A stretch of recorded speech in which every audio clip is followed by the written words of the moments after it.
And we are live. This is Canada Hoops Daily, Canada versus Puerto Rico live hangout. My name is Sheldon Alexander. Thank you for tuning in once again as we are here watching a little basketball. Summer basketball continues.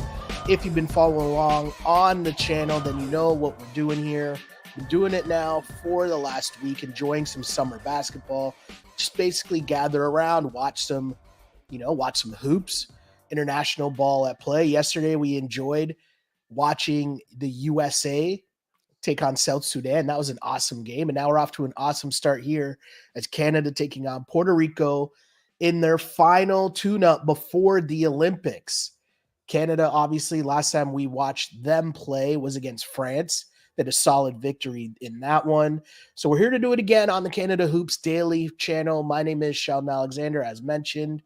And for the people new to the program, first off, thank you. Welcome. If you're familiar with Canada Hoops Daily or with me, you know we do a lot of basketball content, a lot of podcasts and such. If you notice me looking off camera, it's because I'm watching the game. But we do a lot of different podcasts. We do different things like that under the Canada Hoops Daily brand, which you can find the podcast on Apple and Spotify. Make sure you like, follow, and subscribe there. As we do recap pods for the Canada games, we normally do recap pods during the Raps games as well during the regular season. But now we're also doing these live hangouts where, you can send in your comments and questions, watch the game with your friends while we discuss, the amazing summer that we're witnessing right now with Canada basketball, as Canada has a chance to medal in both men's and women's hoops. So we just wanted to provide a platform where we could kind of gather, watch together, as I know some of these games are at weird times. You might not be able to get together with the crew and enjoy some beverages, but we can do that virtually, right? So here we are. As mentioned, we did the USA games yesterday, and what a game that was against South Sudan. Hopefully you caught that because that was an amazing, amazing game. And Canada, Puerto Rico off to a great start here as well, as Shea just misses that deuce there. Jamal Murray suited up, not in the starting lineup, but it's a good sign to see him in uniform, and it looks like he'll be checking in soon. This is a great test for Canada. Puerto Rico is a solid team. Obviously, we know about their NBAer, Jose Alvarado, who get a lot of the pub, a lot of the hype. But Puerto Rico is one of those teams that in international play, they're solid. You see their guy Romero, their international basketball, Canada basketball fans will remember that guy. As he's always around, always involved, banging around, banging bodies. But a good test here for Canada, who looked really good against France. And this is a good test for them, right? Heading in, as we know, the Olympics start on Saturday for Team Canada. They will take on Greece to open up their Olympic play. But yeah, as mentioned, Canada, France, right now it's 14-12. Canada, Puerto Rico, pardon me. It's 14-12 Puerto Rico. And again, Jamal Murray, everyone can relax. He's suited up. He's in the lineup. He's going to come off the bench. For Canada, you had Shea starting with Lou Dort, Dylan Brooks, RJ Barrett, and Dwight Powell. Yeah, Shea, Lou Dort, RJ, Dylan Brooks, Dwight Powell. So let's go. Yeah, great start so far. RJ Barrett and Dylan Brooks getting off to a great start.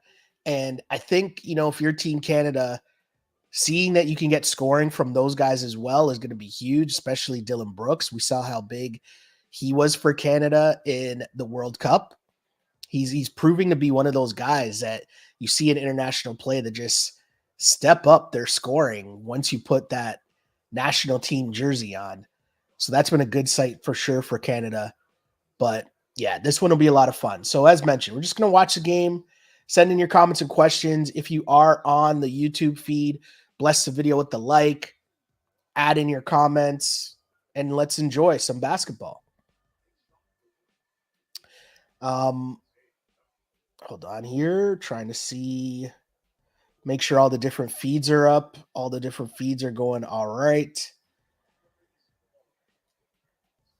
Jamal Murray checks into the game. That is a great sign for Canada. Look at that. He's got the Canada New Balances on too. Look at this. We're excited. So we got Shea, Jamal, Trey Lyles, RJ as Trey Lyles turns it over, and Dylan Brooks.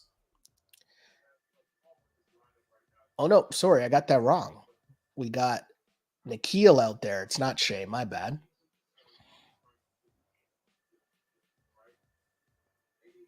Didn't realize I had the music still going here too, but as we always say, unpolished, unapologetic, right? But here we are, 14-12.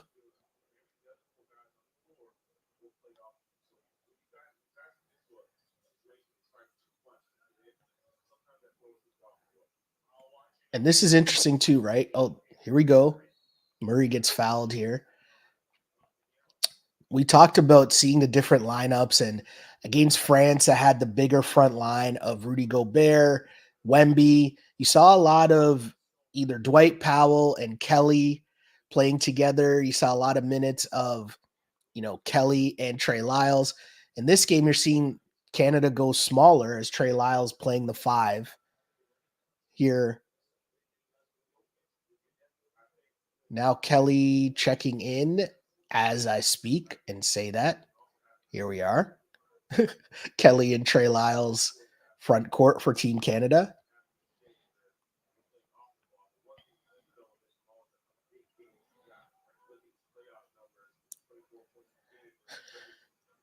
Nikhil can't get that one to go. He hasn't really been able to get his scoring going as of yet. But I think, his role on this team, nice bucket there from Trey Lyles. Canada takes the lead. Look at the defense, right? Full court pressure from Team Canada. That's what they want to see here. You're going to see a lot of that in Olympic play, especially with the depth they have on the perimeter. Canada not afraid to get out and run, and that's what they want to do. They want to play with pace. They want to play with tempo. In this tournament, in the Olympics, right, you have a lot of games packed into a short amount of time. And so if you have depth and you're able to get out and run, some of these teams that lack the depth, it's going to be a lot of minutes on their players. And so how are they going to adjust, right, to being picked up full court for a full game, night after night, possession after possession? Canada having the depth is they go to their bench now fully. And look at this, right? This is Canada's bench in this game. And you're talking Andrew Nemhard, who we just watched in the playoffs for the Indiana Pacers, put in work. Nikhil Alexander-Walker's at the line. We saw him make the conference finals as a rotation guy for the Minnesota T-Wolves. Jamal Murray, we know what that resume is. Kelly Olynyk, we know what that resume is. And Trey Lyles. It's like, you would have killed to have this as a starting unit for Canada like a couple years ago. And this is their bench. Either way, though, Puerto Rico doesn't seem to care about that as Alvarado's here to cook.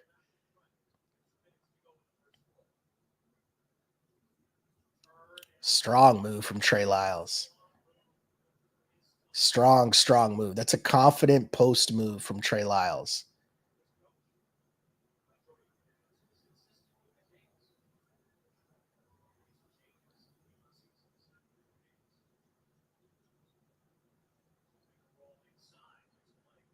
They work so well with their bigs, Puerto Rico, Ortiz, and as mentioned, Romero.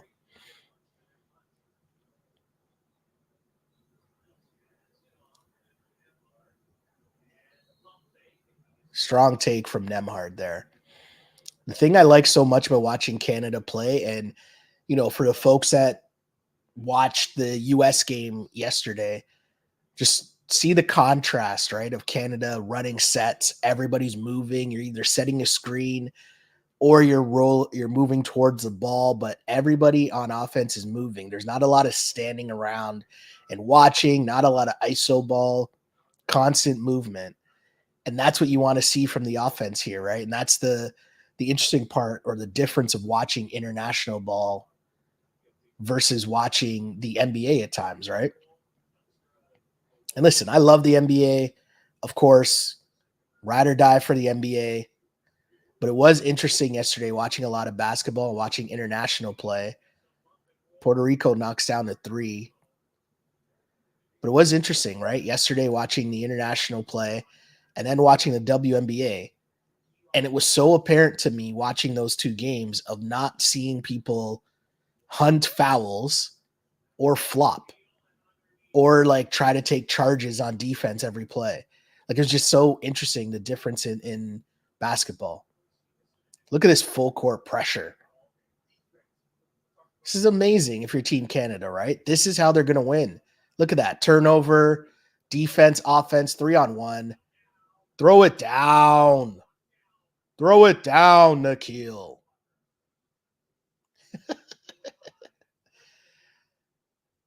It's what we're talking, though, right? Playing defense.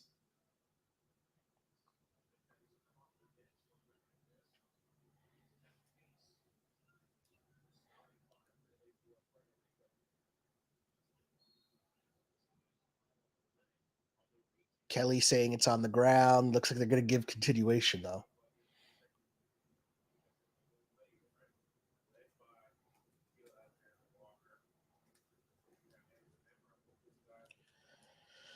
Puerto Rico in one last friendly before the Olympics begin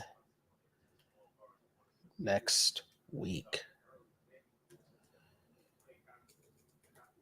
Join us.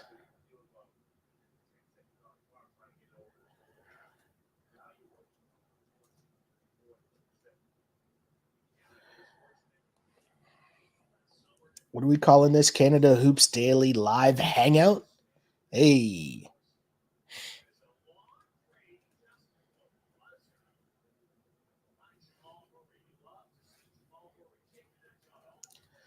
Great to see Jamal Murray out there for Team Canada. I know a lot of people were nervous, but again, like, easing them in. Make sure you get a lot of those Jamal Murray minutes for the actual Olympics. I'm okay with that.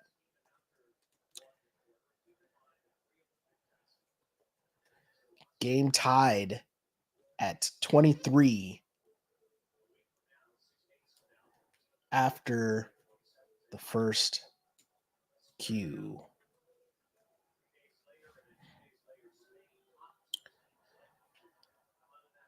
Big shouts, though. Great start for Canada. As mentioned, good starts had by RJ Barrett and Dylan Brooks, getting it cooking for Team Canada.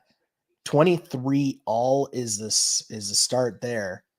And I think if you're Canada, the thing that is the biggest area right now that you're excited for Canada is the fact that RJ Barrett, or sorry, not RJ Barrett, is that um, Jamal Murray is in the lineup. A lot of people were worried, right? A lot of people were curious about, just would Jamal Murray be in the lineup? Was he going to play?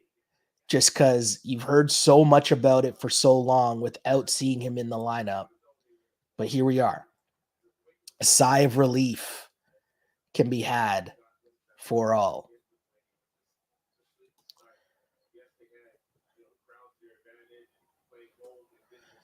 Just sending out a tweet right now. Multitasking as a, one man show here. But it is beautiful to see that Canada getting out on the break and having their defense and having Nemhard come off the bench. Nikhil, obviously, they're going to pick up the guards full court. That's going to be the difference in how Canada wins. That's the style of play. Jordy, it has just made them play defense. That's going to be the way that they win. And I keep going back to the World Cup last year because it was such a fascinating experience to watch, not only because you're watching Canada play at such a high level, but also it was awesome to watch because you saw the stylistically, you saw the coaching, you saw just what he was trying to implement, and you saw the players buy in. I thought that was like so cool to see. You're getting these NBA guys to not only commit to play in the World Cup, but then, oh no, we're guarding full court, right? We're running up and down. We're getting things moving.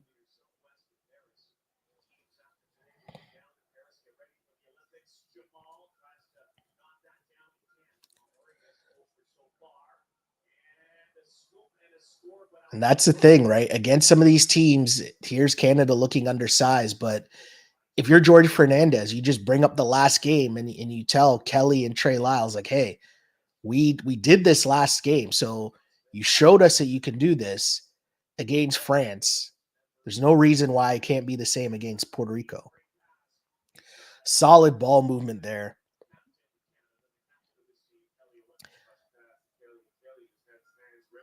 It's just good seeing Jamal Murray get touches, seeing him get into the flow. And the other part of this too that we don't know because we don't get to see enough of it is just the way that these guys have been practicing behind the scenes together for a couple weeks now, right? Trey Lyles, feet work, cutter, strong move there by Nikhil. Solid cut there. Moving screen.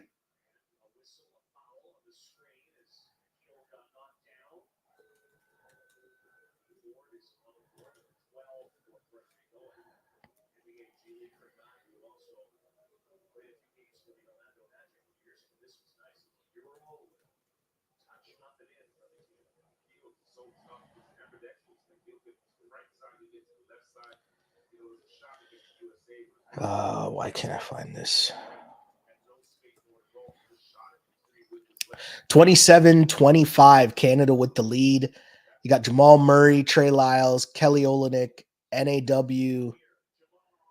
Jamal hits a three. I love this too. Trey Lyles knocking down the three. He has 10 points. He's been solid in this game. Solid so far. As we know, he didn't play for Canada last summer, but we know that he can be a huge, huge factor for this team.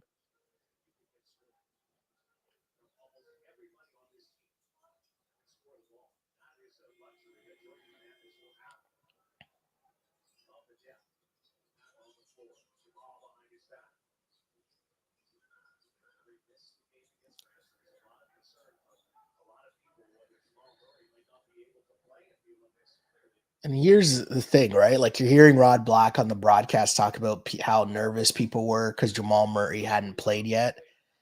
And it's like, I think this sounds weird for me to say as literally doing a live stream watching a game. But I do feel sometimes that like there's so much content being done on a daily basis. Nice pass there. And that's a great set. What a great set. Thank you for running that great set to get me out of talking about something that I don't really want to talk about. But great set there. Look at that pass from NAW to Trey Lyles, who throws it down strong. And that's a key, right? Knows that there's a defender right around him, knows that he has to go up strong, and he does. Great set ran by Team Canada there. And when you see plays like that, that's when you know coaching, right? You know coaching is key.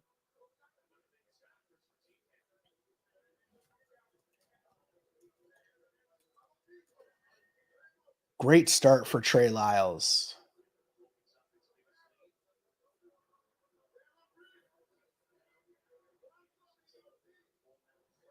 Trying to see here. 32-25, Canada on top here. And a solid start so far as it just looks like a team that there's cohesion there, right? Like the ball is not sticking at all. Guys are moving, guys are getting easy looks, and they're playing defense. And this is their second unit. Like there's not much more that you could want from seeing Team Canada so far, right? Like they're just a solid, solid squad. Trey Lyles coming in and having 12 points already, 5 of 5 from the floor. And it's like, it's just, you're seeing the depth here of Team Canada and names that you've heard before play wear the Canada jersey, but at the same time to see them in action, to see them doing it.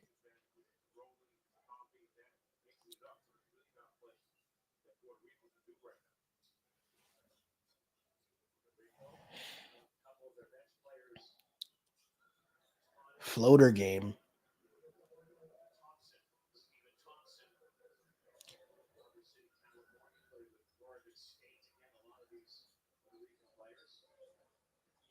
It's just so great to see all the look at the movement. Running these sets, great tap out.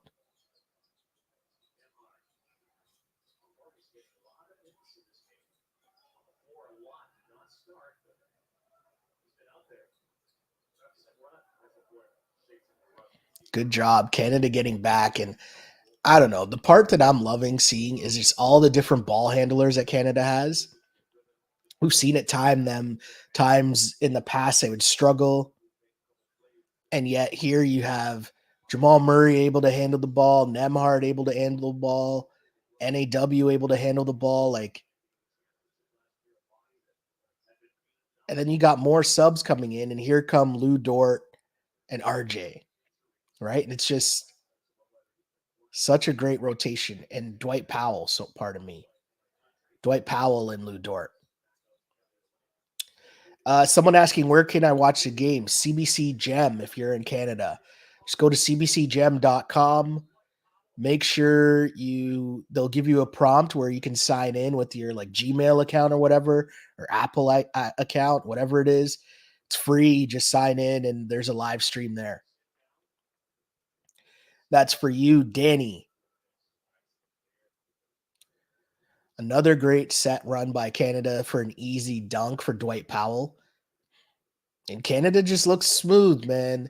This just looks like a really prepared team. Like a team that knows who they are, knows what they're doing, knows just what their style of play is. And look at this. On the defensive end, this is where they're making their bones. And another turnover from Puerto Rico. Shea checking back in, but another possession here given to Canada because of their defense. I love this too. Shea getting some minutes where he can play off the ball a bit. Hezzy. Can't get the lefty lay in to go for Shea there.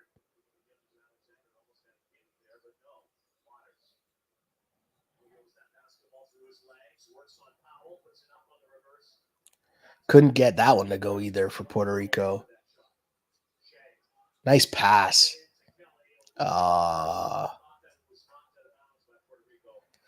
Good look though. Good look though from Shea to Kelly. Ooh, yeah, I think that was off Kelly.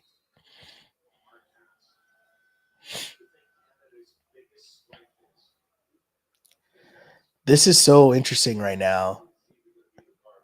Watching Canada be able to just run this steady rotation, and you're running this rotation, guys stay fresh, and that way you have no excuses as to playing hard defense, playing full court defense, guarding full court. Look at that.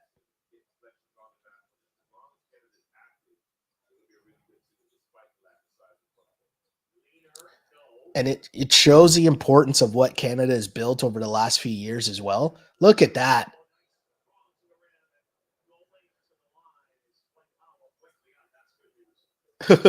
Dwight Powell, man. Great ball movement there to get Dwight Powell that look. And that's a guy that knows, right? He's got to take it strong.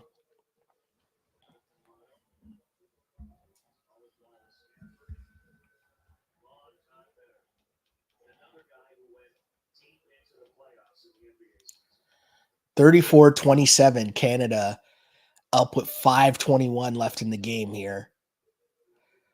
Puerto Rico, I mean, they started off well, but Canada just with the waves of talent that Canada has and their commitment to play defense full court, it makes it hard on teams like Puerto Rico that don't have the same level of depth.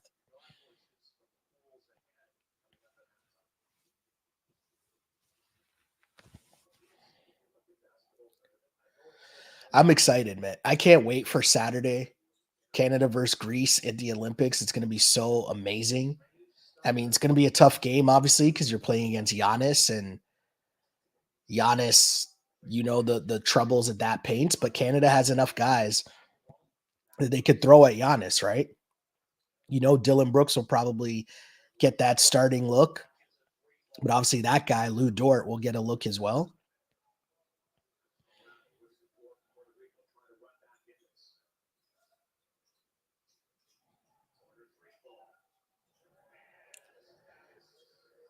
Puerto Rico's gotten some threes to just like rattle around and like the weirdest bounces ever.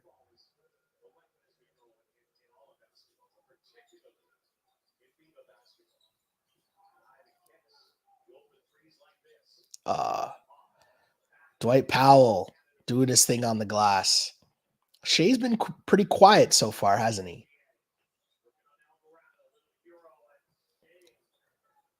Alvarado's gotten that matchup a bunch already. Look at the steal. Lou Dort. You know what? You earned that three. I'm not even mad at that three, Lou Dort. You got that steal. Look at the defense from Canada, just swarming. They call that a foul? Wow. Okay. All right. All right.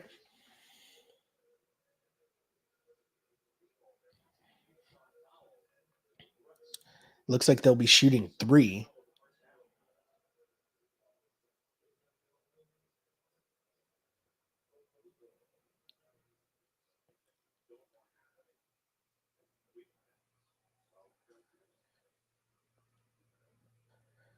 This is very interesting too, right? We're running into this situation with Canada too, where you have so many options and so many lineups that you can play. And obviously, you've seen this lineup of Shea with Dylan Brooks and RJ and Lou, right? They've been together the longest, right? Playing for Canada so far in terms of this core group. But it's going to be interesting to see as you get to the Olympics and what like some winning time lineups could look like. Cause, Jamal Murray obviously should figure into that probably in the Lou Dort spot, you'd assume. But you could see some spots where you get like Nemhard in there as well, and they're going small, maybe for RJ or something like there's just so many options that Jordy has. It's such a beautiful thing to see.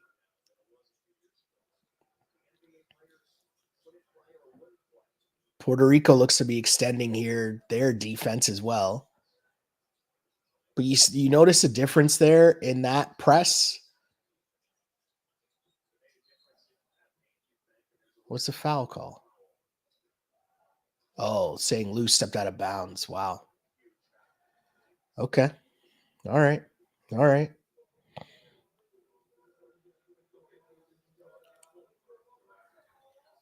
Starters have come back in, but they haven't been able to get buckets here for Canada.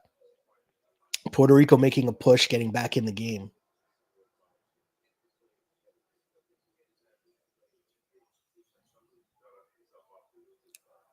Wow.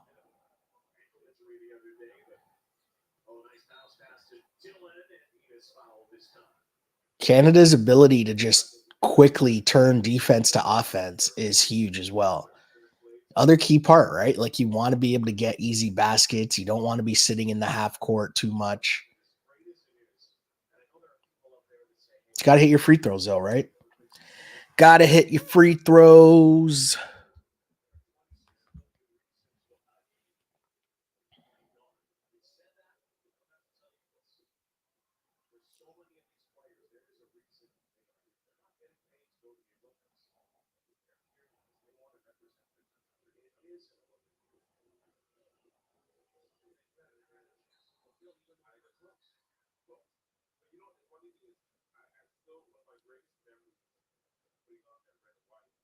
37-32 Canada.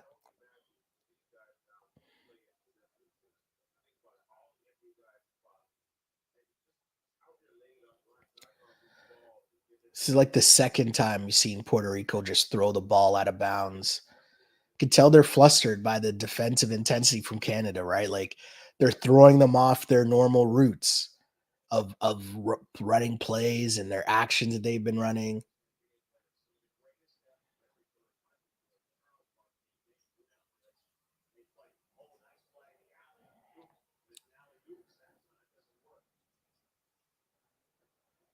Starters are struggling to score though for Canada, getting free throws, but in their offensive sets, right?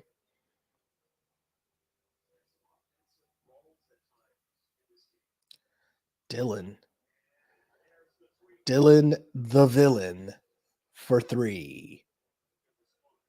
11 points so far for Brooks. He's off to a good start in this one.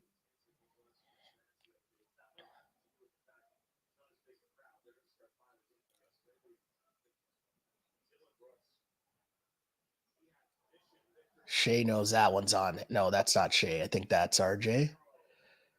Giving up that 3-pointer there. You could tell just falling asleep there.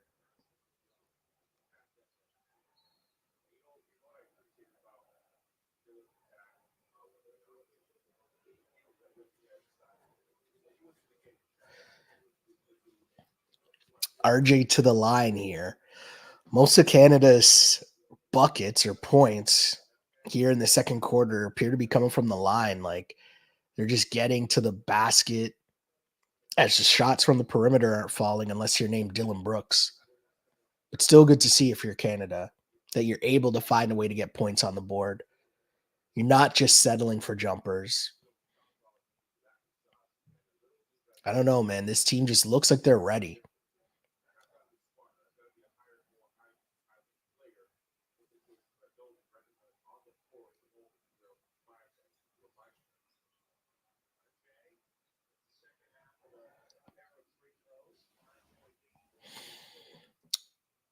Canada up 5 with 2 minutes to go here.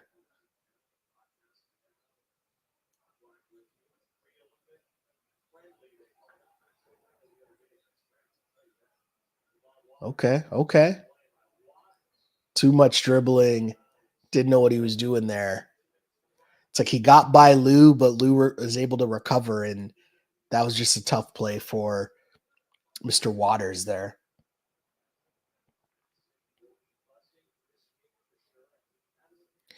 Just a reminder, too, if you are watching this stream, know that for the most part, these live streams will end up on the YouTube page.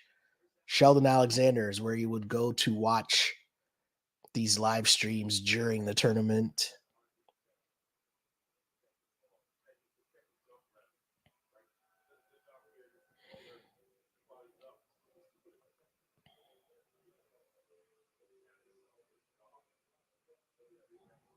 Dwight Powell's just like all over the boards.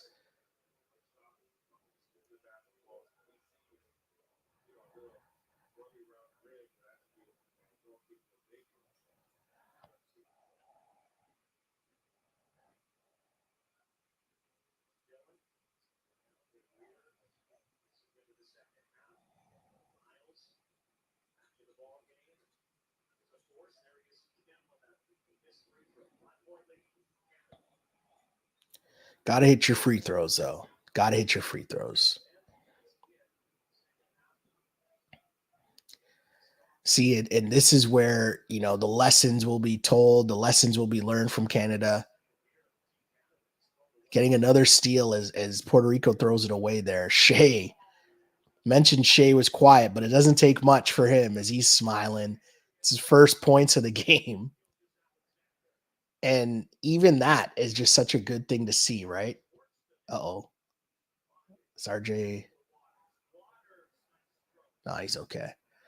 But the fact that Canada is winning this game and their guy, Shea Gilgis Alexander, gets his first points with basically a minute left to go in the first half, and Canada's up.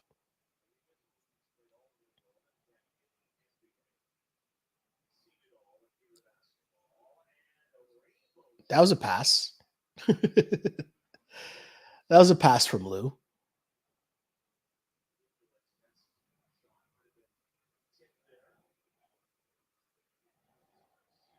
Defense from Canada. Shea steps in, able to walk back down the floor, finally hits a shot. Look at the sarcastic laughter there, as if to say, that's the shot that he hits, right?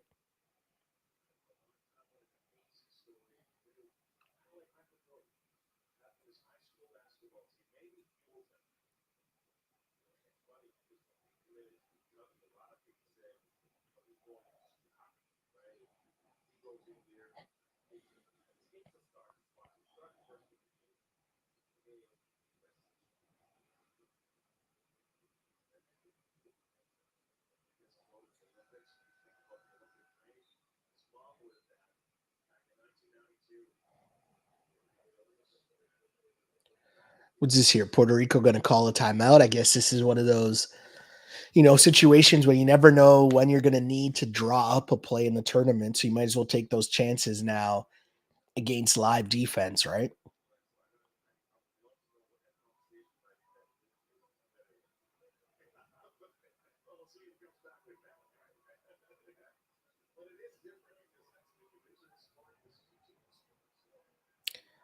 Want to also give a shout out here as Canada makes a first ever gold medal game at the FIBA Under 17 Women's Basketball World Cup as they beat Spain, but still looking to win gold here. Shout out to the women's under 17 squad looking to play for their gold medal. The future is bright. Men's and women's Canadian program is just it's an amazing thing to see. And I think, you know, the women's team and it's going to be so much fun watching that tournament as well when the Olympics kick off because Canada has a great chance to medal as well. But that team's going to come down to their stars, Bridget Carlton, and obviously Kia Nurse and Aaliyah Edwards, right? Aaliyah Edwards, who's having a pretty good rookie season in the WNBA, but Team Canada is going to need her to cook. And in what is kind of the last dance as well for Natalie Achanwa, it's going to be really good to see the women's team as well battle because I mean, that side of the women's game around the world is also blown up over the last, you know, couple decades. It's not just Team USA you got to worry about, obviously, but Canada's right there, and they're gonna expect to medal. They're gonna want a medal. It's gonna be a lot of fun.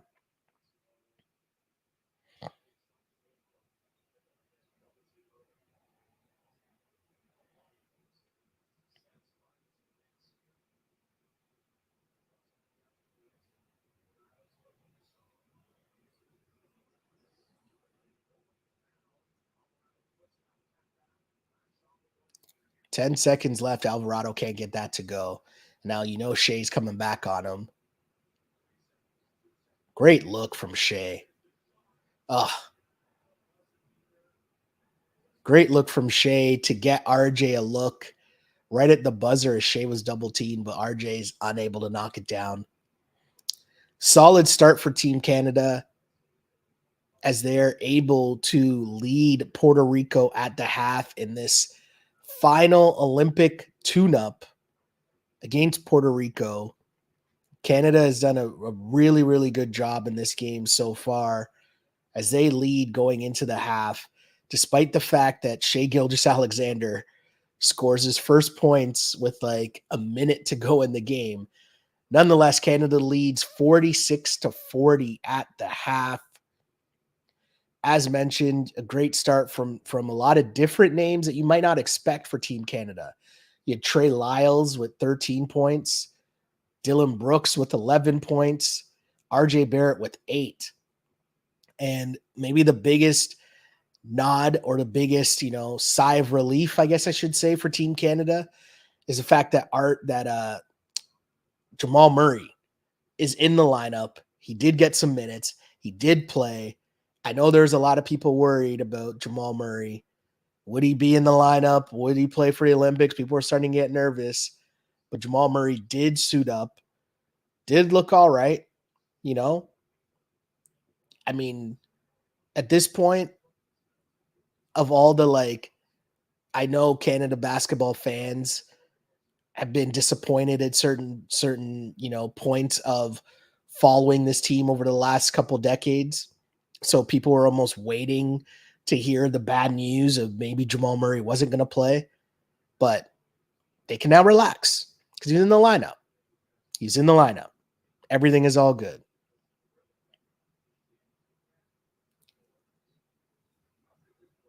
Look at that, Alvarado.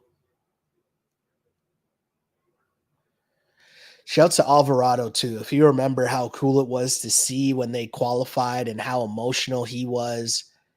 They had the shots of him on the sidelines, and he was just so emotional being able to lead Puerto Rico to the Olympics. And as mentioned, it's hard to do, right? Like Luka wasn't able to lead his team into the Olympics. Giannis needed a last chance tournament to lead Greece into the Olympics. You had a team, that Barbados team that had Klay Thompson, DeAndre Ayton, Eric Gordon, Buddy Hield. They weren't able to qualify for the Olympics, right? So it's not an easy thing to do to qualify for men's Olympic play. I guess I don't have to preach that to Canadian fans, as it's been 20 years since Canada's been in the Olympics. But the point I'm making here is that to watch Alvarado, how emotional he was. I mentioned Giannis too, same thing. You saw these guys on the sidelines with legit tears, right? Look at that pass. It's a great start for Team Canada. As mentioned, though, I think if you're Team Canada, the best thing is that you're seeing Jamal Murray out there. You're seeing the benefits of having the depth that you're able to lead a solid team in Puerto Rico without Shai Gilgeous-Alexander being Shai Gilgeous-Alexander, right? If the time comes and you need it, he's able to do it. But so far in this game, only with 3 points, and Canada didn't miss a beat. Why? Because they got depth. They got depth. Solid start for Team Canada. There's 10 minutes here. We're going to take a little bit of a break here until the second half picks back up. Or you know what we could talk about? Did I see that the Raptors still have a summer league game that's tonight as well? Now, that Raptors, after the way that the last Raptors summer league game that I watched, they got blown out. Grady Dick didn't play. And so Friday night, they played the Miami Heat. And I remember thinking, oh, you know what? They're out. They probably aren't going to play Grady again. I don't really think I'm going to watch this game. And then I was out with the friend, and I see the score line, and they're getting blown out by 40 in summer league. And you're thinking, is this for real? What's going on here? How can this be a thing that, the Rap summer league team is that bad? But that's what it was. They struggled. They struggled. So another summer league game. I'm pretty sure they have one more tonight. I'm going to say this. Normally, summer league people will watch because they're starved for basketball. With the Olympics coming up there and the WNBA, there's so much other good basketball on. And even I'll give shouts to the CEBL as well. You don't need to watch the Raptors. I want to say the G League version of the Raptors summer league team. If you were highlighted by Grady and then Grady's not going to play anyways, and you're going to go out there and get just clapped up by 40. Yeah. Anyways, just had to get that off my chest because I thought that was a pretty pathetic performance from the Toronto Raptors. A very embarrassing performance, summer league or not. But let's get back to Team Canada for a second and just see Olympic play.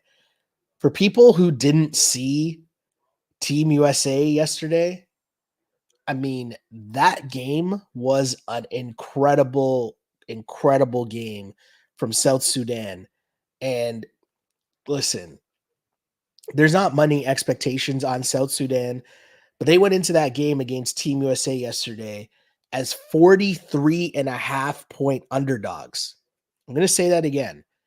Vegas had them as 43.5 point underdogs against Team USA. So yeah, Team USA is supposed to like make quick, easy work of South Sudan. It ended up being a 1 point game. And I mean, South Sudan, they fought and fought and fought. They were up 14 at the half. I mean, you knew that the way that they started, they shot like 50% from three in the first half. They're able to sustain that into the second half. And Steve Kerr, you know what? I didn't see any of the post game to know if Steve Kerr, what his thoughts were and why he started his bench to start the second half. But they were able to cut the lead to 8 before LeBron James and Steph Curry took over in that third quarter. I want to say it was like a 16-0 run to close the third quarter. And you had Drew Holiday diving in the stands, saving it to LeBron, LeBron throwing down nasty dunks, Steph Curry hitting deep dagger threes. And they brought Team USA back. Team USA ended up being up. They almost pushed their lead back to double digits. And you're thinking, yeah, South Sudan, good job, good effort, but here, hold this like double digit L. And instead, these guys kept playing, they kept balling, and the game was right down to the wire. And literally, as I was talking about the fact that, you can't mess around in these tournament games and let teams hang around, especially because it's a knockout, but especially the knockout rounds, but even early on as point differential matters. But you just don't want to mess around in these close games and let teams hang around, because the way that the officiating can be shaky at times, you just never know. You don't want it to come down to just a brutal call. Again, I know diehard Canada basketball fans, I don't have to remind them of that. We've seen our fair share of that over the years, trying to qualify for the Olympics. Cool. But late in that game, as the US are up 1, Anthony Davis doesn't get a foul call, and the ball goes the other end down the floor. The South Sudan hits a 3 to take the lead. They led the US with like a minute left, and LeBron James was able to drive, give the US the lead again. One last chance for South Sudan. They had 3 chances to win the game. They missed a floater. Gabriel got the rebound, tried to go up twice, not able to get it to go. And, US able to hang on 101 to 100 over South Sudan, who again were 43-point underdogs in that game. So, as mentioned, just great basketball all around this summer. And that leading into if you're Canada, if you're any other team watching that and you're seeing the US, have some trouble with South Sudan, that's kind of a wake-up call, right? Like there's no easy games here. So as Canada gets this warm-up game against Puerto Rico, they're off to a great solid start, and it's back-to-back games of Canada looking, getting off to good starts, but also just looking good in general. As the last time around, when they played France in their last game, Canada was able to do the job and, give it to France and just make it. I don't want to say make it look easy, because that's not the case, but Canada was definitely the better team against France, and that's a team with Wembanyama, who we know, NBA fans know, he's an absolute problem. But they were able to make his life a little more difficult and easily get that victory. And then now today against a good solid team in Puerto Rico, I mean, despite just 3 points from Shea Gilgeous-Alexander, right, who hits like a pull-up 3 with just over a minute to go in the first half. Like if I told you that Shea has 3 points, you might be thinking, wait, is Canada in trouble? And instead, they're up by 6 points at the half. Trey Lyles leading the way for Canada, right? You wouldn't expect that. Trey Lyles with 13 points, Dylan Brooks with 11, RJ has 8 points as Canada leads Puerto Rico by 6 points at the half. You see the two teams getting back out there, to start the third quarter, or at least they're warming up to start the third quarter. Um, Seeing some comments here in the chat here. SGA isn't playing. People are asking. No, SGA is in the lineup. Uh, what do you have the score? 46-40 Puerto Rico? No, Canada is up, if I'm not mistaken. Do I have that wrong? No.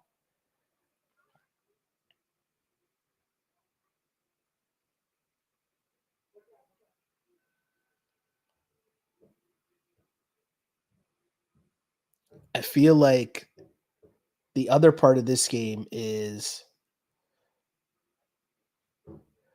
yeah, I don't know why. I just checked the betting app as well. And no, Canada is up by 6. I don't know why they have it as Puerto Rico leading Canada by 6, but that is a mistake on the gambling site, which I think those things are not supposed to happen for a lot of different reasons. But yeah, story for another day. You actually had me second guessing myself because I'm like, no, no, no. Canada is up by 6. Um, People asking, yes, SGA is playing. He had 3 points, hit a three just before the end of the half. And he was kind of laughing because, he had a bunch of shots that didn't really fall, kind of eased his way through that first half, but Canada didn't need him, right? As they lead by 6. And their last tune-up game before heading to the Olympics, as mentioned, their game, they play against Greece on Saturday. Yes, Giannis Antetokounmpo in Greece. That will be a lot of fun. And the Olympics, I mean, it's been a long time coming, 20 years since Canada's been in the Olympics. So the hype surrounding it, I'm excited to see, just as the hype machine continues, you know, are people going to be gathered at bars to watch? Are people going to want to be, out with their friends watching these games? Or because I know the first game's at 3 p.m. in the afternoon, but I want to say the second game is, hold on, let me just bring up the sched here. Yeah, so Canada plays Greece at 3 p.m. Australia is July 30th at 7:30 a.m. That's a big game against Australia. 7:30 a.m. for that one. I guess the bars will not be open. And then they finish out the round robin portion or group stage portion against Spain August 2nd at 11:15 a.m. That might be a good one, some early um chance at some brunch, maybe, enjoy some brunch while watching Canada versus Spain at 11:15 a.m. Either way, it'll be a lot of fun, and Canada has a chance to do something special here and make a good run, and the hope is to medal. Got some questions here in the chat. Do you think Canada is able to win gold? Honestly, I think, listen, Team USA is the obvious favorite, right? But we just watched Team USA just get by South Sudan. And listen, you can laugh it off and say that was a friendly and it wasn't the Olympics. And you can give me every reason. I watched that game. If you watch that game, it's not like the US wasn't trying. It's not like they didn't play their guys a full minutes. Like, no, no, no. They played their squad. South Sudan led for the majority of that game, and they needed a heroic comeback from Steph Curry and LeBron James. So, listen, obviously, Team USA are massive, massive favorites to win. Obviously, if Canada got matched up with the US in a gold medal game, you know, would Canada have a chance?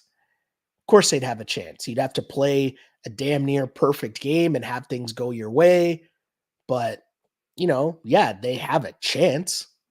But I think really, if you're Canada, you're what you really want is to medal.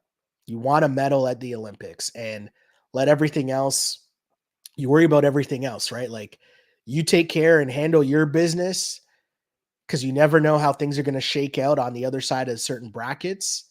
Great dish there from Shay. So that's what you really focus on. You don't know when you'll get matched up against the US. It could be in the round robin. It could be, like, listen, if you're old enough, you remember the US losing to Puerto Rico in round robin play, right? So listen, Canada has a chance to medal. Their goal is to medal. That to me is the incredible part as we head into the Olympics. Could they win gold? Sure, they have a chance.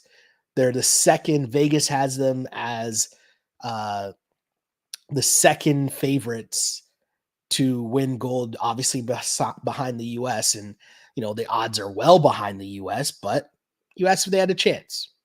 Yeah, they have a chance. Look at that. Canada applying that pressure to start the second half, able to get a turnover on Alvarado.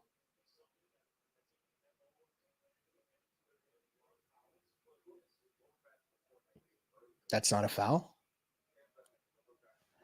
I feel like that's a foul. Okay. Look at that. Puerto Rico having some trouble with the press break there, right?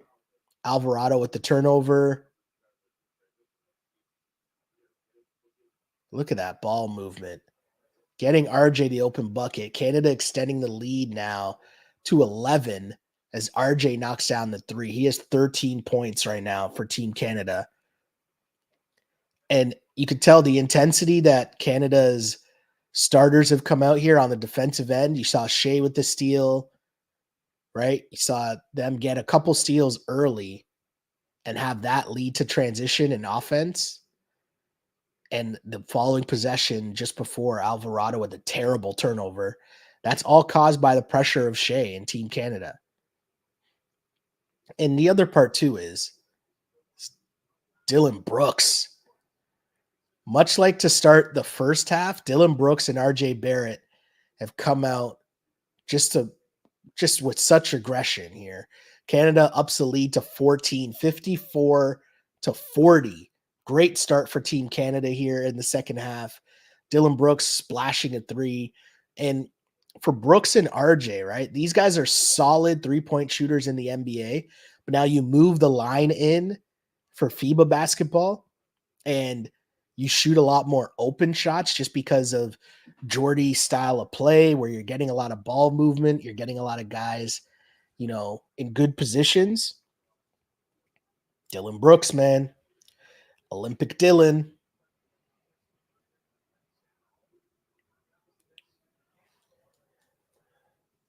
Just like the start of the game.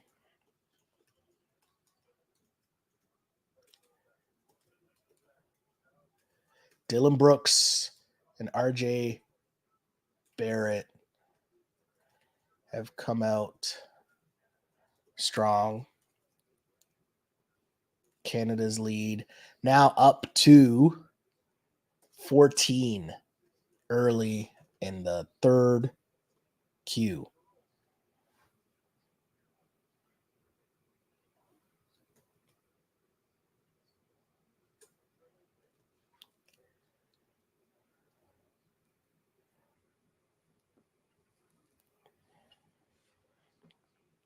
Dylan Brooks with 14 points early, also give him 4 rebounds. Great start for Dylan Brooks in this one. And look at this, 14-point lead. Canada still, working out the kinks, showing you what the style of play is going to be. We are going to pressure. We are going to pick you up full court. We're going to make life difficult for you. And you can see Puerto Rico's just struggling to get into their offensive sets. Barely able to get the ball up the floor. And then they're just scrambling on offense. And this is where, and Alvarado's going to try to do the same thing. But this is where the difference in the two squads comes out, right? Like, obviously we know Shea's better than Jose Alvarado. As you see Shea hit the jumper over Alvarado, lead now 16 points. But Alvarado has such responsibility on this team that he's not going to really be able to play like serious, heavy, full court defense and carry the offensive load expected of him as Dylan Brooks knocks down a three. Canada has just exploded in this third quarter. The lead now up to 19 points. This is, I mean, Canada basketball fans, I hope we're paying attention right now because this is what we've been waiting for, right? Another steal. Shea on the break. Lead now up to 21 points. Shea throwing it down. Defense to offense. This is just Canada showing there's levels to this.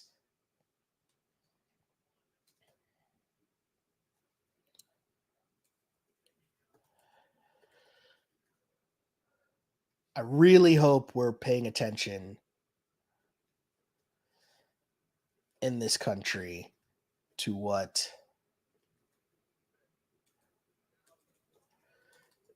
Team Canada is doing.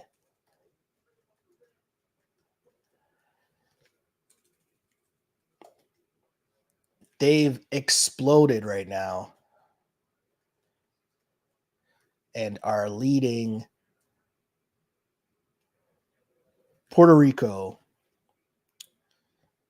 61 to 40 in the third Q.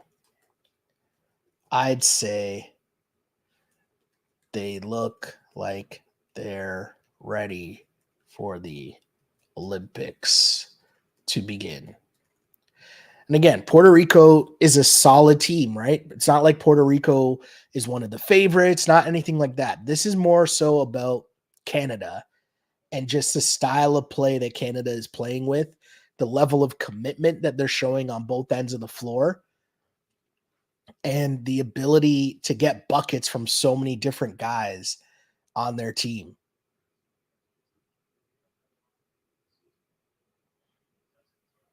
I can't wait for the game against Greece. Like, it's going to be so much fun.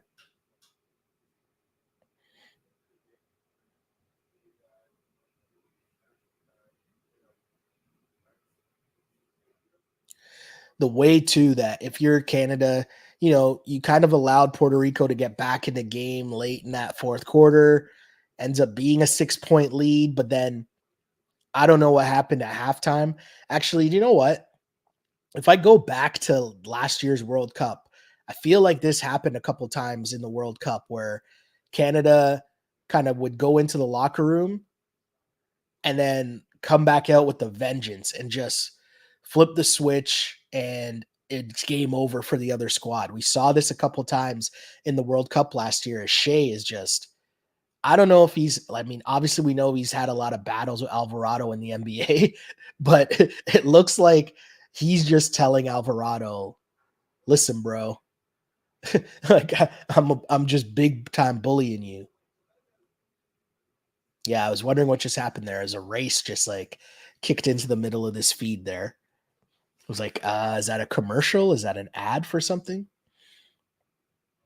Mache seems to be taking this matchup personally. Like he knows he's cooked Alvarado multiple times. As Lou Dort, just from hustling, right, gets those calls. Moving screen there. And Puerto Rico is so flustered. That's what I'm taking away from this game. If I'm a team that's watching Canada play right now, I'm just going to be working on press break for the next week. Jeez. Speaking of press break, look at how easily Canada goes through the press. And yeah, they don't get back there. Okay. Puerto Rico getting back there. But if I'm a team playing against Canada, I'm just working on press break because, I mean, watching what Canada's done to Puerto Rico in this game, completely thrown them out of sync with their press. Puerto Rico struggling to get the ball over half court, and that means they're scrambling and rushing on offense with the shot clock down. It's led to a bunch of turnovers. Dylan Brooks knocks down yet another shot.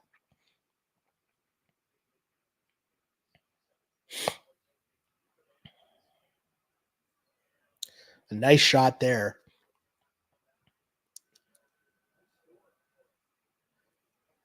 It's a 20-point game. Like, when did that happen? Right?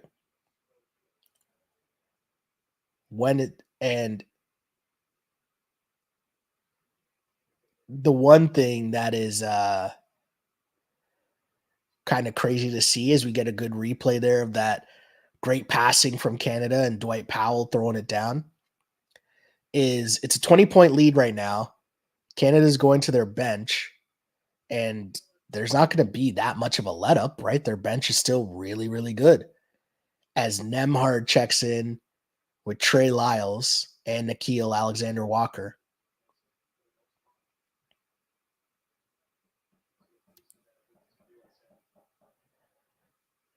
RJ, yeah, he got fouled there.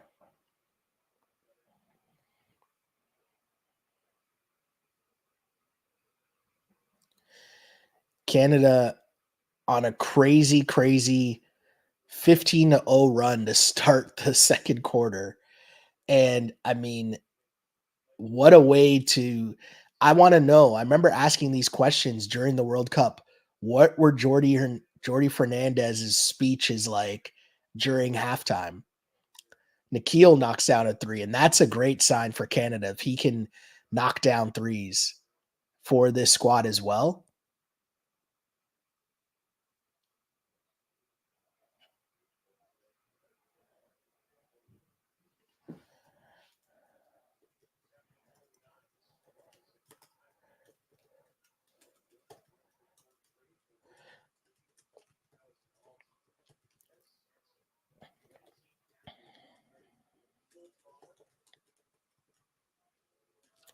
Not sure what kind speeches Jordy gives at halftime.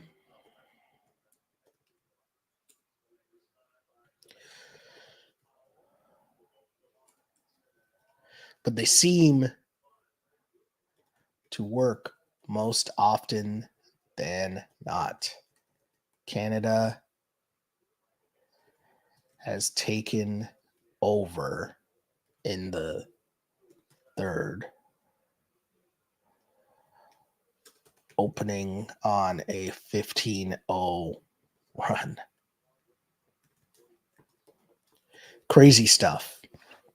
And this is the beauty of where Canada is as a program, right? Like you've built a program where the continuity over the last couple summers has really helped, right?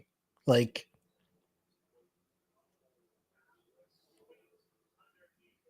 Nemhard to Kem Birch. And, people talked about it earlier, but we're seeing it.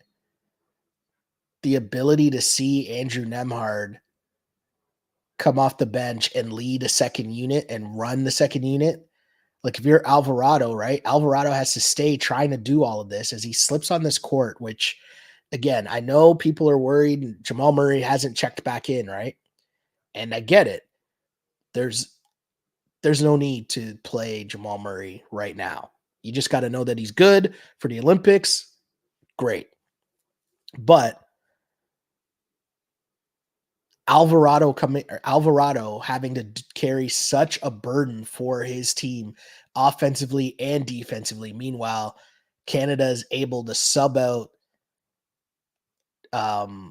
out Shea, bring in Nikhil, and bring in Nemhard, and both of those guys are probably better than Jose Alvarado, right? Or at least bare minimum. No, I would take both NAW and Nemhard over Alvarado.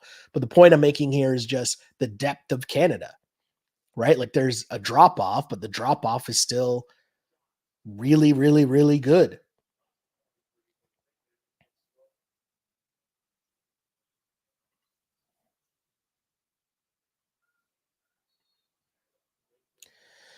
20-point lead for Canada with 3 minutes to go in the third quarter.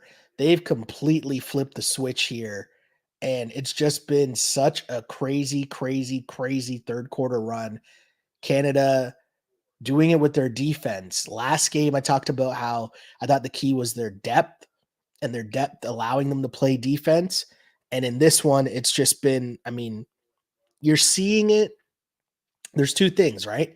You see the depth by obviously when they play their second unit and you see their starters play, but you also see the depth in just the level of play that it allows your starters to go out there with.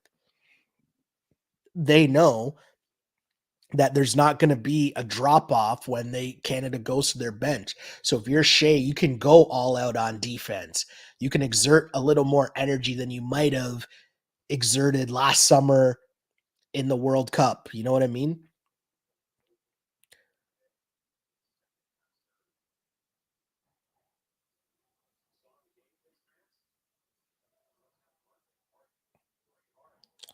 Oh, come on.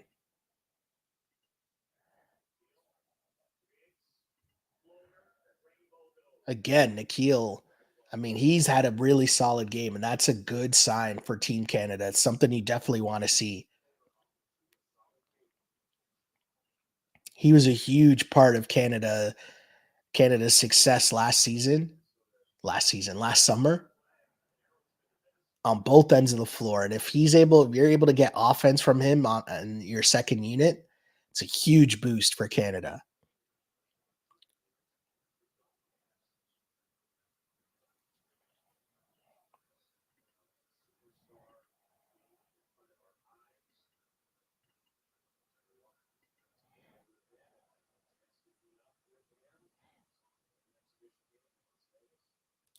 It does make me wonder though, like if like I get why, as mentioned, right? Jamal Murray is healthy, right?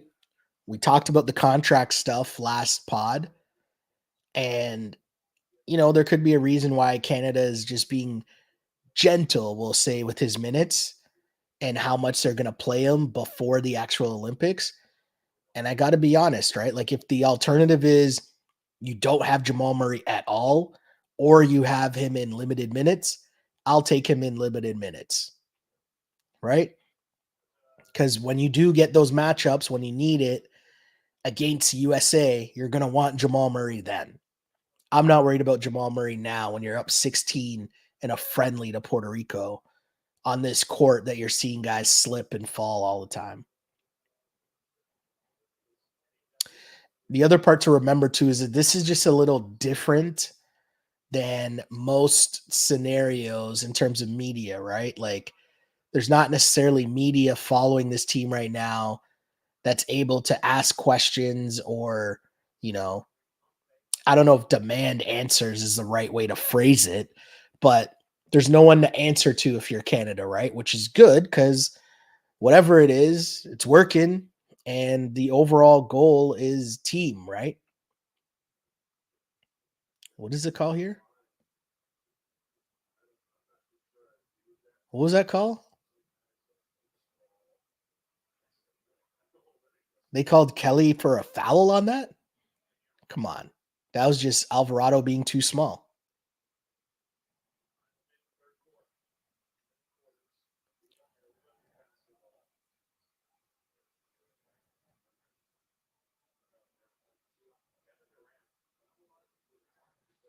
Ken Birch wants the ball. Are they going to give him a touch? No. What's it called? Wow. Back to back offensive foul calls on Canada. And it's just kind of like this is what we talk about, right? When we talk about the refing, I don't know. I can't see if that was a flop or if the elbow might have actually caught him. I don't know.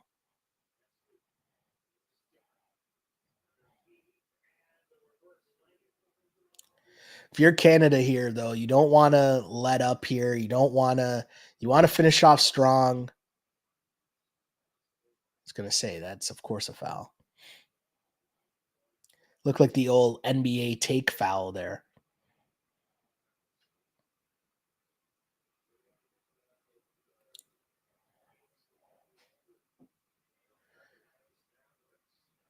Free throws.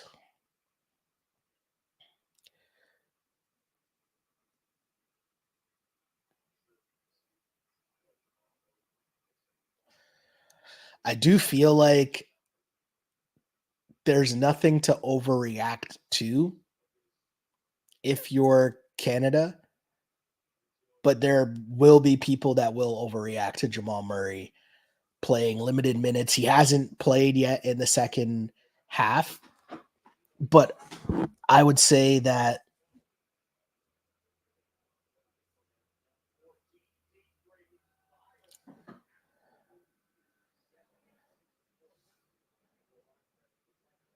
We're at the end of the third quarter here. Canada with an amazing start. As mentioned, they got off to a 15-0 run to start the third quarter and lead 78 to 64. Again, 78 to 64. Canada just taking care of business in that third quarter. It was sparked by their starters who just, I don't know if they got a little wake up call at halftime about defensive intensity, but they decided to come out, play a lot of defense, and that led to easy transition buckets, some open three-pointers from RJ and Dylan Brooks, and allowed Canada to extend their 6-point halftime lead to now leading by 14 heading into the fourth quarter. And Canada just continues to play and look like a team that is ready for the Olympics, right? Like they're just a focused squad at this point. And I think, we're seeing all of their planning and all of the things that they've done for the last 3 years culminate in what we're watching right now in terms of getting this core together every single summer. You saw them obviously build and what they were able to do and winning the bronze medal in the World Cup last year and how much that meant to these guys. And now you're getting more additions to add to the depth of your core. The additions of Nemhard, the additions of Trey Lyles, Kem Birch, obviously, Jamal Murray. We haven't seen the impact of Jamal Murray yet, but I still think, oh, wow. I'm only reading this because of the irony of me stopping dead in my tracks because I see a tweet from Shams Charania saying Joe Biden has withdrawn from the US presidential race. That stopped me dead in my tracks. Yeah. Wow. All right. So many layers to that. Just gonna, move on.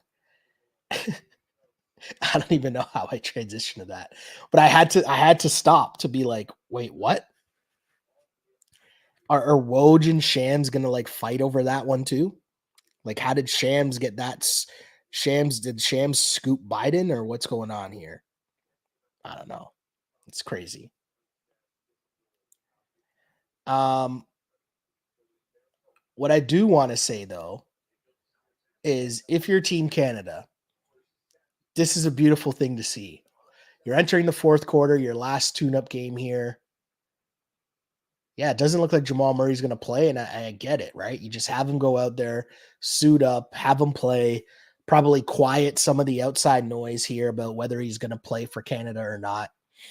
And I think this is the benefit of having a really solid, good, deep team that it's not make or break for you to play in these like friendly tune-up games. But also on top of that, we know the issues, right? It's not like Canada's the only team dealing with this stuff.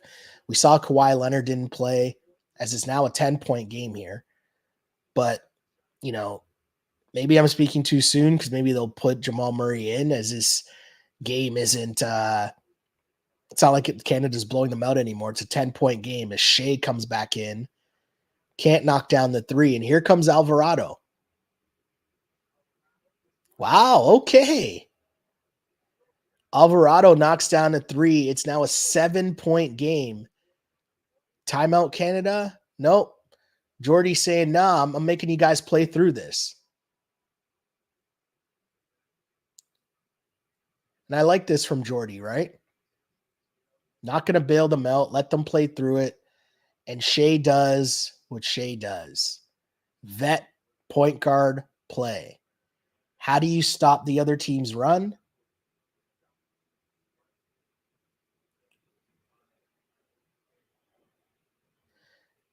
Oh, I realize now. Yeah, well, anyways, sorry. Let me finish the one point. How do you stop the other team's run if you're Canada? You give it to your guy, Shea. He gets to the line and is able to put points on the board. Just such a veteran move from, it's weird to call Shea a vet, but that's just how good his game is at this point, right? But my guy gets to the line, make sure he's able to put some points on the board as Canada struggled the last few possessions. But you just need to see some points get on the board. Slow the run down from the other team. And what else does Jordy do? Oh, Alvarado's getting a couple buckets here. Let me bring Lou Dort in. Let me bring Dylan Brooks in. Have those guys chase him around. And what happens on the next defensive possession? Turnover, Puerto Rico. Right? This is so interesting, though. So many people messaging about who won in the first half. And I realize the reason now is because of the fact that they had the wrong score up. Oh, and now it's just off. It's not even on the board anymore. I wonder if they lost money because of that. I'm sure Twitter will tell me if my timeline isn't just flooded with Joe Biden talk, right?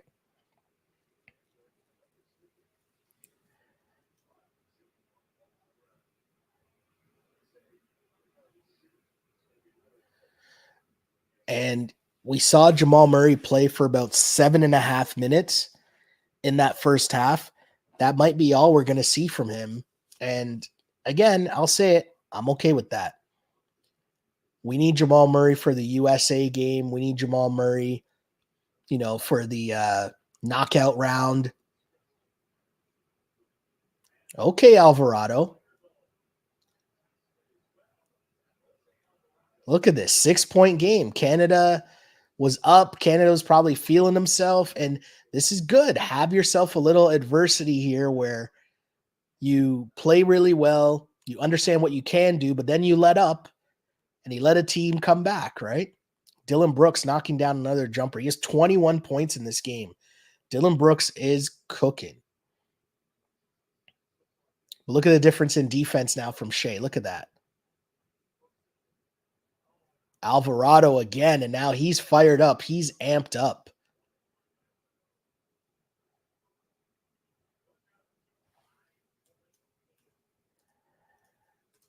Alvarado heating up.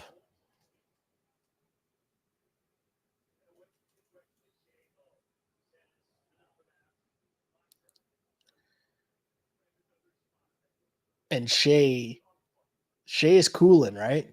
Shea's just too cool for school. Gets to the lane, gets a lefty floater to go in, gets to the line.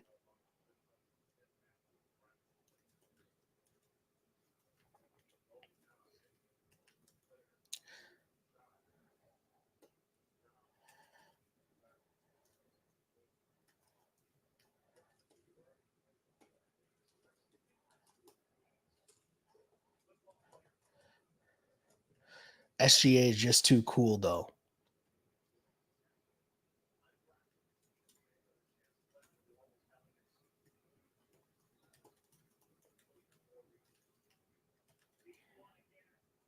Alvarado, was he looking for the heat check there?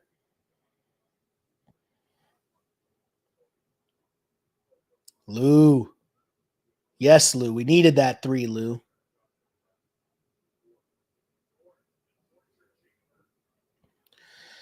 If again, the Canada becomes another, like they hit another gear if Lou Dort, RJ, Dylan Brooks are hitting their threes. Canada hits another stratosphere if those guys hit their threes.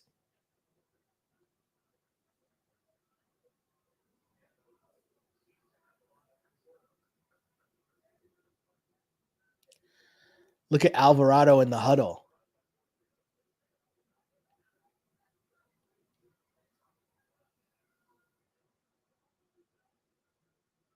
It's so interesting too to watch, and this is like a lesson for young kids watching Jose Alvarado, right? You're seeing him for Puerto Rico and he's scoring and he's getting buckets and he's doing all these things. When you watch him in the NBA, he's a pest defensively. He's just, in people's grills. You see him doing the crouch down, hiding behind, trying to get like these cheesy steals and stuff. Like he's doing all this little dirty work because that's how he got into the NBA, right? That's what he needed to do to get into the NBA. Everybody can score, but how are you going to start in a different role to make it to the NBA? You're Jose Alvarado. You got 21 points. Or watching him knock down shots and get busy and get buckets, right?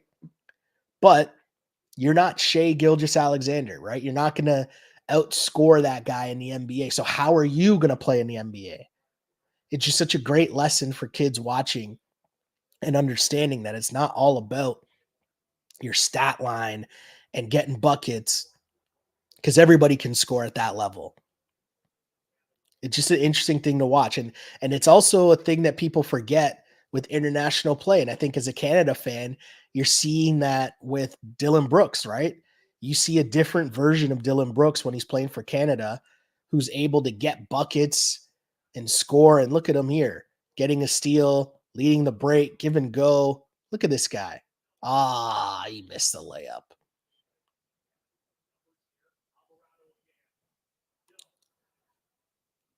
Alvarado couldn't get that one to go. Canada up by 11, just under 6 minutes to go. And credit to Alvarado and Puerto Rico.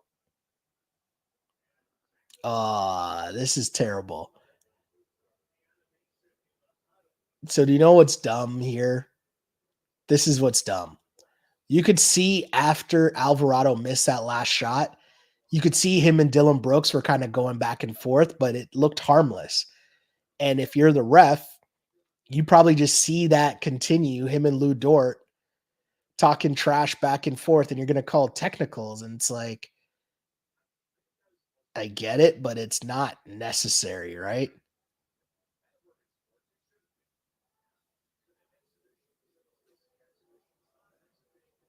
Nice pass. What a pass from Dylan Brooks to Lou Dort, who rewards him. Again, Lou Dort knocking down trays. This Canadian team, man, 91-77, 5 minutes left.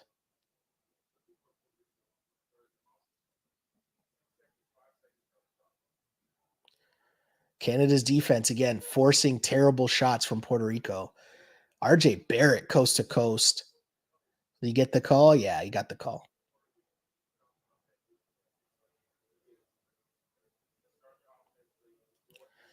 Alvarado, I mean, credit to him. He's had a massive game. Four threes in this game for Jose Alvarado. And I mean, I know it's the lead is big and they just had it down to five, and then he kind of like woke Canada back up. As you can see, Alvarado and Lou Dort, like, it's kind of like the same dude, right? In terms of the gritty defender. That's how they made their hay in the NBA.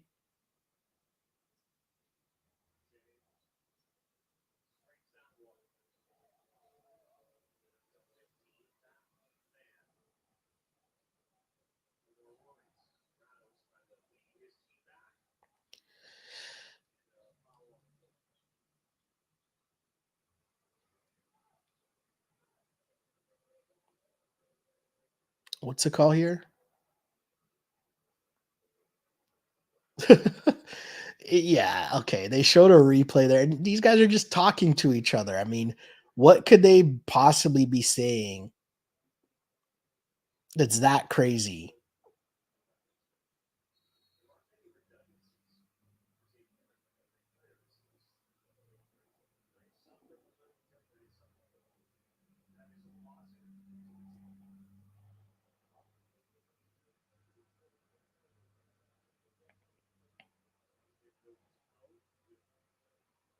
What just happened now? And this is where the refs do a little too much here.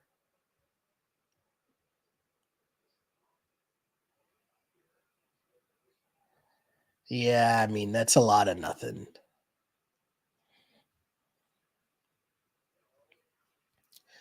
Whole lot of nothing there. 92-77.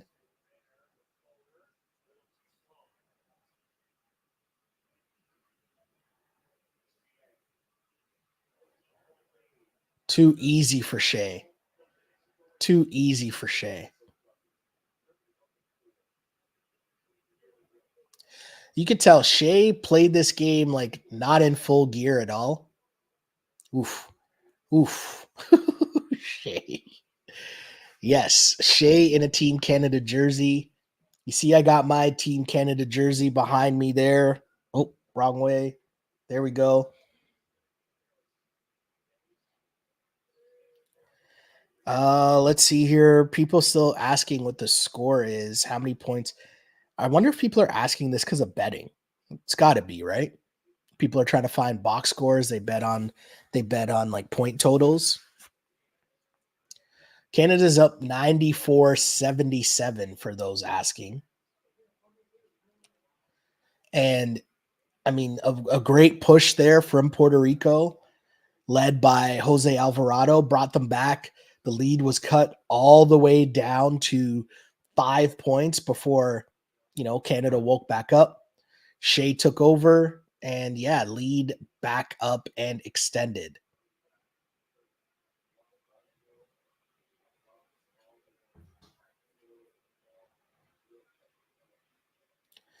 I wonder, yeah, I guess I could in theory.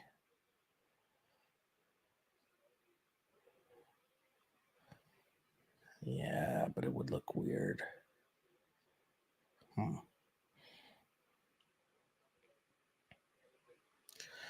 Look at Alvarado, man. Like that's a guy, he's leaving everything out there. And that's what's cool about this too, right? You see these guys playing for their country. They're not getting paid to play for their country, but there's so much pride putting on their nation's colors. Looks like Shea might be done for the night as he's to the bench. Nemhard back in, NAW back in, right? And Canada's defensive pressure again, forcing Puerto Rico into a bad shot. NAW nothing.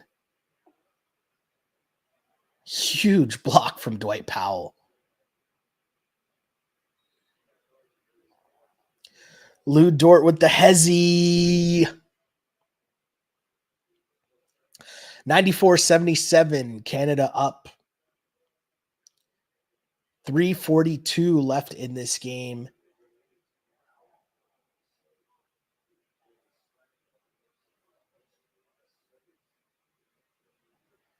Yeah, this box score is so behind. It's still in the third quarter, it looks like. Or maybe it's yeah, no, it's way behind. The interwebs lying to me here.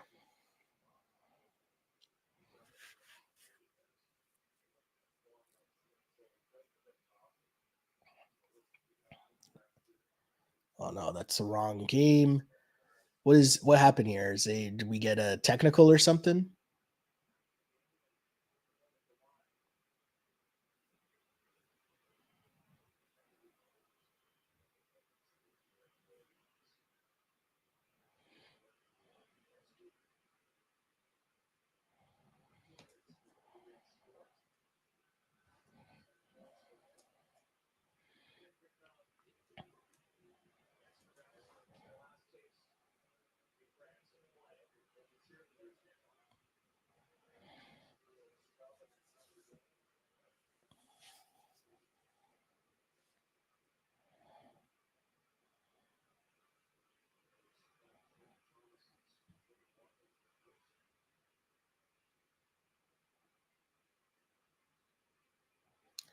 Nice pass there.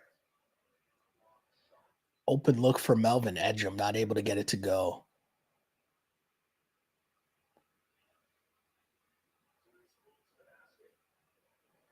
There's still 3 minutes left in this game here. Canada up 16 points.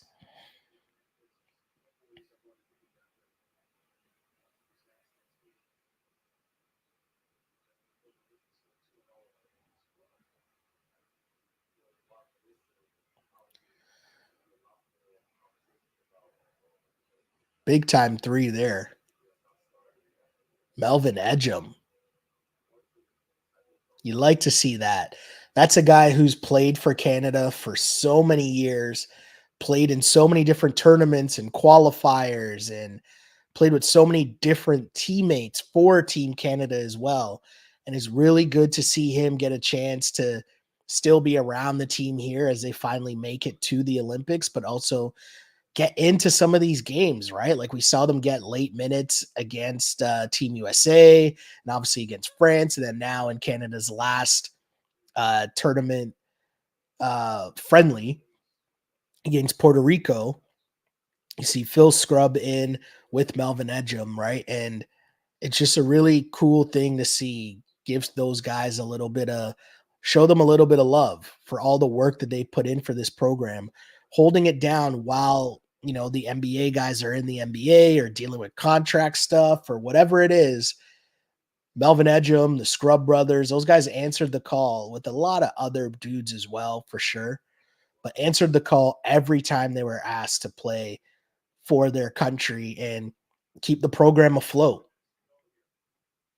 And I'm all for that, right? Like giving those guys, showing those guys some love, letting them be there, letting them, get some burns when the program's at its heights right now.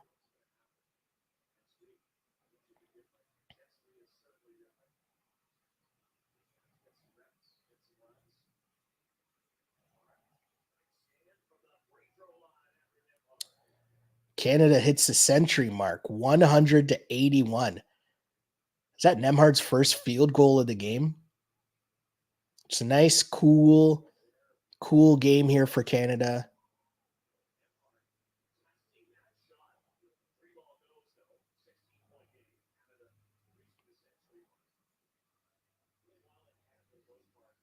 Nice pass.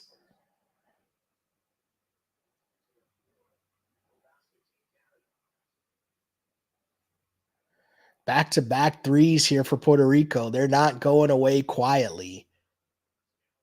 It's now a 13-point game with a minute and a half left.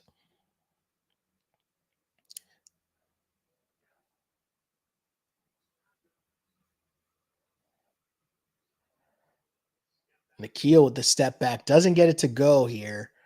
And Puerto Rico with a chance to cut this to 10. Wow. Hits the three. Three straight threes for Puerto Rico. And it's now a 10-point game, 100 to 90 with a minute left to go.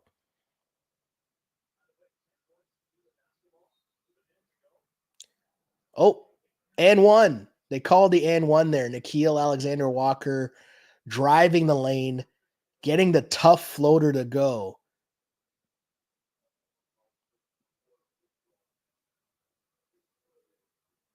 What a bucket there from Nikhil.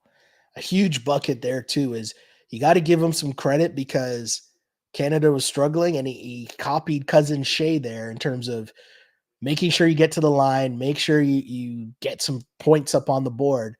And instead of just getting a couple free throws, he ends up getting a free throw and a bucket. Lead back up to 13, and that should do it here.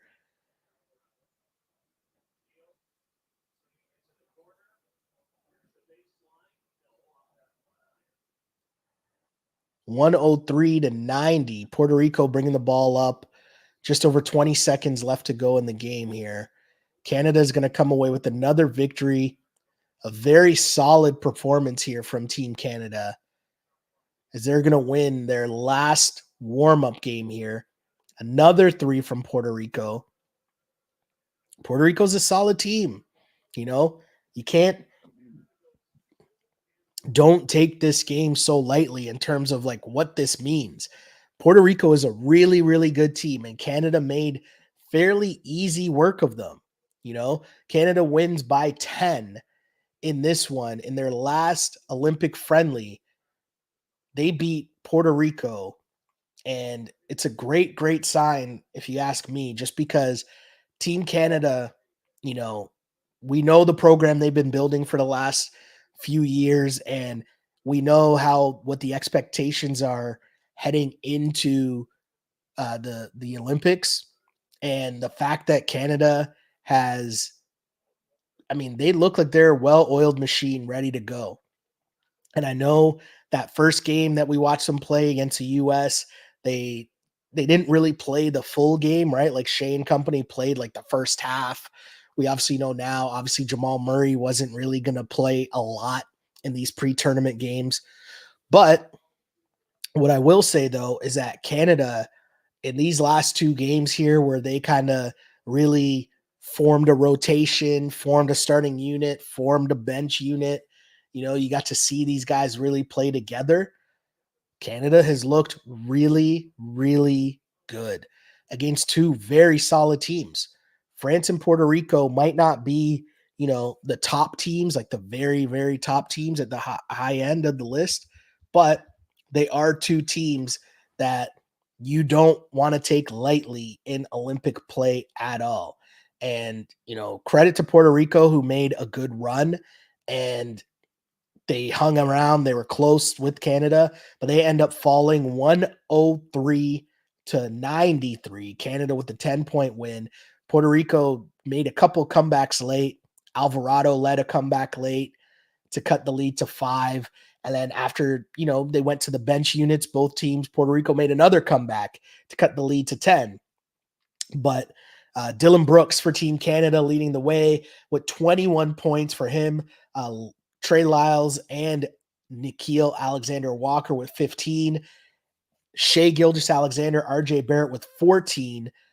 I just think, it's amazing, amazing, amazing depth shown here from Team Canada. If you're telling me your top scorers are Dylan Brooks, Trey Lyles, and Nikhil Alexander-Walker, listen, the depth of Team Canada on full display.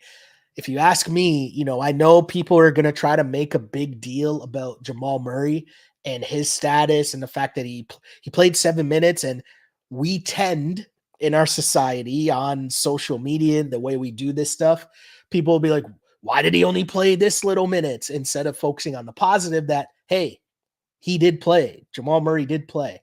I'll talk about that a bit more. I'm going to shut this feed down, open up another feed. I'll do a post-game pod to kind of wrap this game up.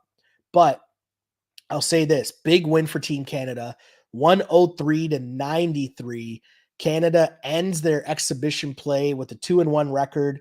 Big solid wins against France and against Puerto Rico, two solid international teams. Their only loss coming to Team USA in their first exhibition game. And Canada is ready. They play Greece on Saturday to kick off the Olympics. We'll be here to break this down as well. We'll do a live hangout and watch that game together. So make sure you follow along. Just go to YouTube and subscribe to Sheldon Alexander. And if you're on that feed right now, do us a favor, bless us with a like. If you're watching this video, bless us with a like and a subscribe button, because you'll get the live hangout content. And also there'll be post-game podcasts in case, it's summertime, you're busy, you're moving around, lots going on. We got post-game podcasts that will be available as well. You can find the audio version of those on the Canada Hoops Daily feed on Apple and on Spotify. For the video content, you can find the video content on YouTube. Just search Sheldon Alexander and you'll be able to find the content there for sure.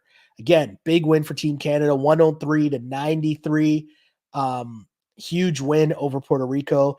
And most importantly, I am just super, super, super impressed with how well Canada played in this game.